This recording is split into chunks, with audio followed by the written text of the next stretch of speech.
Bonjour à tous, ici Julien Petit. Fan de voitures, bienvenue sur ma chaîne. Restez avec moi, on va aborder notre sujet du jour sans plus tarder. Marco Carbajal Updated, 06 Jules 2024, 10h49 du matin EDT Published, 21 décembre 2020, 15h13 PM et les ingénieurs automobiles se sont donnés pour mission de trouver un équilibre entre performance et efficacité dans les voitures, et les progrès technologiques ont permis d'atteindre en grande partie cet objectif. Les transmissions, par exemple, ont évolué pour devenir plus efficaces, moins encombrantes et plus agiles que jamais. Lorsque la transmission automatique a fait ses débuts au début des années 1920, le nombre de vitesses qu'elle comportait se comptait sur les doigts d'une main. Aujourd'hui, cependant, il existe des transmissions comportant jusqu'à 11 rapports, comme la transmission à triple embrayage que Honda est en train de mettre au point.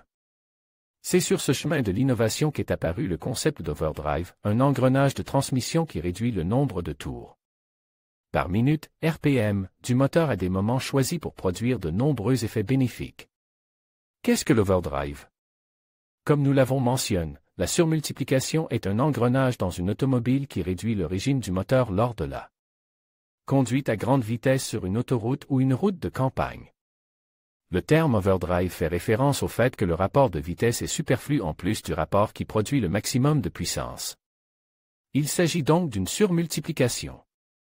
Bien qu'il s'agissait auparavant d'une fonction activée manuellement dans les anciennes transmissions, l'overdrive est aujourd'hui une fonction courante dans toutes les transmissions. Que fait la surmultiplication?